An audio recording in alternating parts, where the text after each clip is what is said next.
Good morning साथियों। इस video में हम लोग कवर करने वाले हैं 23 जनवरी से जुड़े हुए महत्वपूर्ण करंट अफेयर जो सभी प्रकार की परीक्षाओं के लिए महत्वपूर्ण होने वाली है। तो वीडियो में आप लोग बने रहें, प्रत्येक प्रश्न जुड़े हम लोग महत्वपूर्ण बिंदु को भी क्या है देखने वाले हैं। तो वीडियो इंपॉर्टेंट होगी जिसमें हम लोग 23 जनवरी के सभी महत्वपूर्ण करंट अफेयर कवर करेंगे। पहले प्रश्न की बात करेंगे तो कहा जा रहा है कि अटल पेंशन योजना को किस वित्तीय वर्ष तक जारी रखने की मंजूरी दी गई है। तो अटल जो पेंशन योजना है इसे जो है 2030 से 31 तक जो है जारी रखने की बात जो है यहाँ पे की गई और इसकी मंजूरी भी क्या है तो दी गई है। अगर वित्तीय सहायता की बात करेंगे तो कैबिनेट ने योजना के प्रचार प्रसार विकासात्मक गतिविधियों और बैंक जो है फंडिंग के लिए निरंतर सरकारी वित्तीय सहायता को भी मंजूरी दी है। साथ में अगर हम नामांकन स्थिति की बात करें तो 19 जनवरी 2026 तक इस योजना के तहत लगभग 8.66 करोड़ से अधिक ग्राहक नामांकित हो चुके हैं।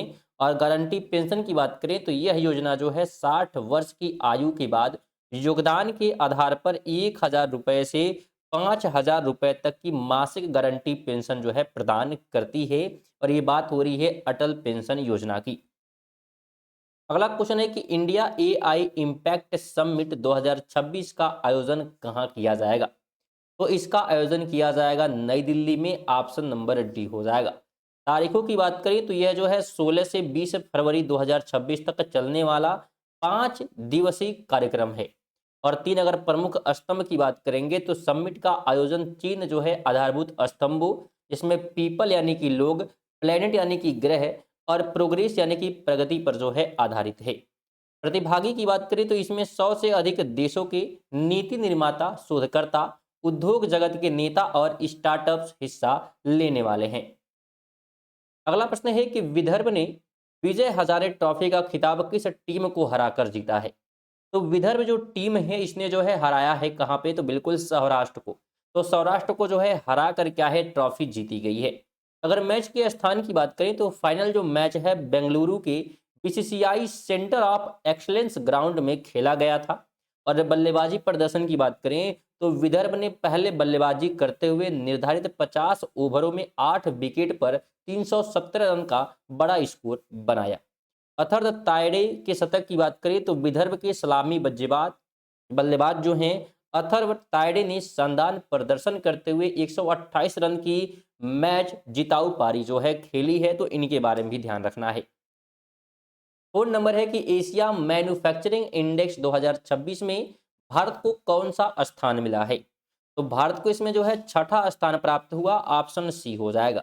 अगर क्षेत्रीय प्रतिस्पर्धा की बात करें तो इस वर्ष मलेशिया ने जो है लंबी छलांग लगाते हुए वियतनाम को पीछे छोड़ दिया और दूसरा स्थान हासिल किया।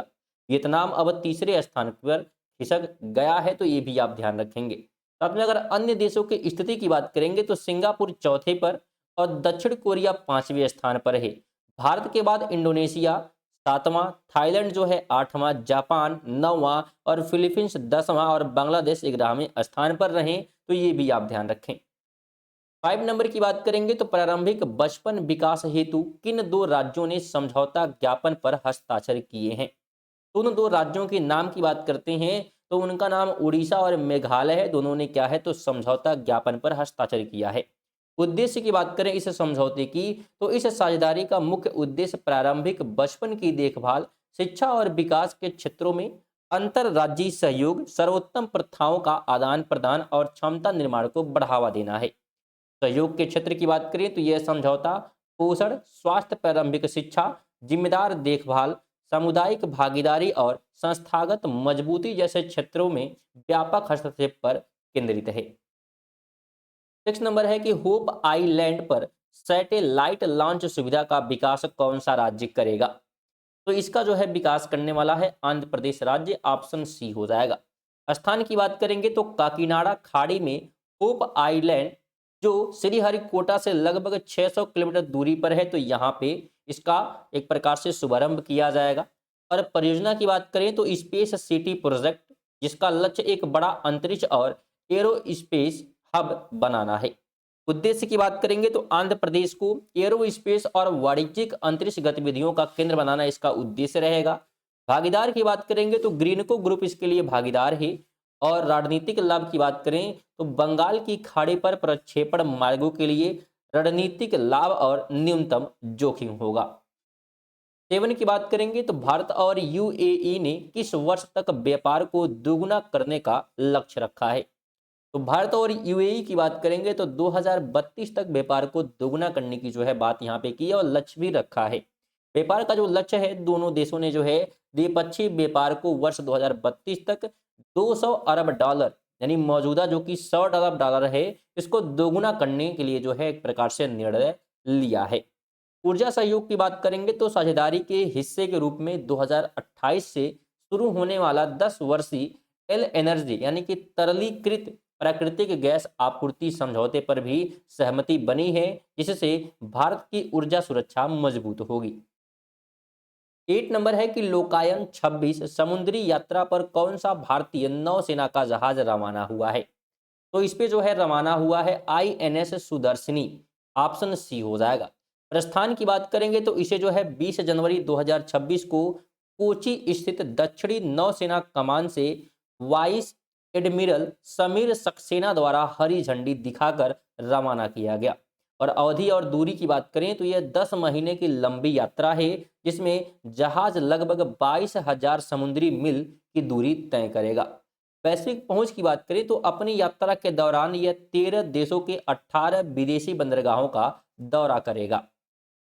9 नंबर है कि पदार्पणी पुरस्कार 2026 किसे प्रदान किया गया। तो ये जो है प्रदान किया गया है इलैया राजा को, ऑप्शन सी हो जाएगा। पुरस्कार की बात करेंगे बिल्कुल पदार्पणी जो है पुरस्कार दिया गया। और आयोजन की बात करें तो 11वें अजंता एलोरा अंतर्राष्ट्रीय फिल्म महोत्सव में जो है इसका आयोजन किया गया। तिथि की बात करते हैं तो ये महोत्सव 28 जनवरी से 1 फरवरी 2026 तक आयोजित किया जाएगा। और सम्मान का कारण की बात करेंगे तो भारतीय सिनेमा में उनके जो है कालजयी योगदान के लिए ये सम्मान दिया गया। पुरस्कार की राशि की बात करते हैं तो 2 लाख नगद, एक जो है पट्टिका और प्रमाण पत्र इनको भेंट किए गए हैं पुरस्कार के रूप में। 3 नंबर है कि आमे बढ़ीपा आमा भाषरे योजना का उद्देश्य क्या है। तो इसका उद्देश्य रखा गया है मातृभाषा में प्रारंभिक शिक्षा को लेकर, ऑप्शन नंबर सी हो जाएगा। लक्ष्य की बात करते हैं तो 3 से 6 साल के बच्चों को उनकी स्थानीय और आदिवासी भाषाओं जैसे कि मुंडा, कुई, सौर, गोंडी में शिक्षा प्रदान करना इसका लक्ष्य है। और उद्देश्य की बात करें तो राष्ट्रीय शिक्षा नीति 2020 के अनुरूप शुरुआती शिक्षा को मातृभाषा में मजबूत बनाना, जिससे सीखने के परिणामों में सुधार हो और भाषाई पहचान संरक्षित रहे। क्रियान्वयन की बात करें तो पहले चरण में 6 जिले जिसमें क्योंझार, कंधमाल, गजपति, रायगढ़, नवरगंजपुर और मलकानगिरी में ये जो है शुरू होने वाला है 6 जिलों में, तो ये आप ध्यान रखेंगे। तो ये हमारे आज की करंट अफेयर थे। वीडियो आपको कैसी लगी बिल्कुल आपको कमेंट बॉक्स में बताना है। कोई सजेशन है तो बिल्कुल आप सजेस्ट कर सकते हैं। और अगर वीडियो इन्फॉर्मेटिव लगी वीडियो को लाइक कर दें। नए हैं और रेगुलर करंट अफेयर पढ़ना चाहते हैं तो चैनल को आप सब्सक्राइब भी कर सकते हैं, जो कि बिल्कुल फ्री होता है। चलिए इसी के साथ जो है मिलते हैं अगली वीडियो में, तब तक के लिए जय हिंद, वंदे मातरम।